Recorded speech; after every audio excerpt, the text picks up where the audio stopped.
उड्डाणपुलाजवळ परिसरात तरुणाची धारदार शस्त्राने हत्या, 1 जण गंभीर जखमी। जिल्हा रुग्णालय परिसरात हत्या झालेल्या तरुणांच्या नातेवाईकांचा एकच आक्रोश। पोलिसांच्या विरोधात केली जोरदार घोषणाबाजी।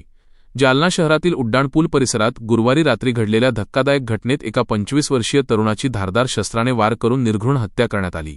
या घटनेमुळे परिसरात एकच खळबळ उडाली असून नागरिकांमध्ये भीतीचे वातावरण निर्माण झाले आहे।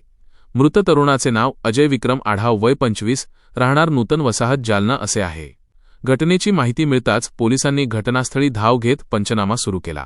उपविभागीय पोलीस अधिकारी अनंत कुलकर्णी, पोलीस निरीक्षक संतोष साबळे, पोलीस निरीक्षक जनार्दन शेवाळे यांच्यासह मोठा पोलीस बंदोबस्त घटनास्थळी तैनात करण्यात आला असून परिस्थिती सध्या नियंत्रणात असल्याची माहिती आहे। दरम्यान मृतदेह जिल्हा सामान्य रुग्णालयात आणल्यानंतर नातेवाईकांनी मोठा आक्रोश व्यक्त केला। पोलीस प्रशासनाच्या विरोधात जोरदार घोषणाबाजी करत आरोपींना तात्काळ अटक करण्याची मागणी करण्यात आली। जिल्हा रुग्णालय परिसरात कोणताही अनुचित प्रकार घडू नये म्हणून अप्पर पोलीस अधीक्षक विक्रम साळी यांच्या उपस्थितीत मोठा पोलीस बंदोबस्त तैनात करण्यात आला आहे। या हत्येमागील नेमके कारण अद्याप स्पष्ट झाले नसून पोलीस विविध अंगांनी तपास करत आहेत। यावेळी हत्येचं कारण अद्याप जरी स्पष्ट झालेले नसलं मात्र आरोपींच्या शोधासाठी पथके रवाना करण्यात आली असल्याची माहिती अप्पर पोलीस अधीक्षक विक्रम साळी यांनी दिली आहे।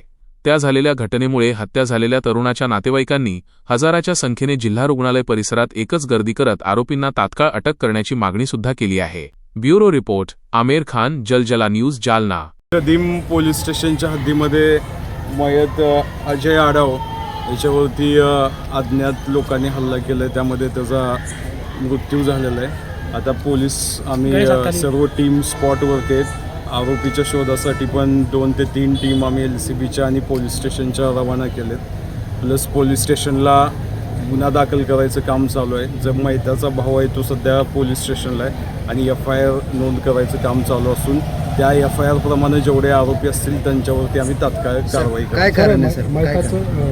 मयताचे काही नातेवाईक अगोदर स्टेशनमध्ये तक्रारीसाठी गेले होते असं काही माहिती? हा, प्राथमिक मी आता त्यांच्याशी चर्चा केली। त्यांच्या म्हणण्याप्रमाणे मयत आणि आरोपी यांच्यामध्ये अगोदर पण काही वाद झाले होते, त्या अनुषंगानं पोलीस स्टेशनला गुन्हा पण दाखल आहे। तर त्याची आता डिटेल माहिती घेण्यासाठी मी पोलीस स्टेशनला निघालो। काय कारण आहे नेमकं? दुसरा पण जखमी आहे कोणी?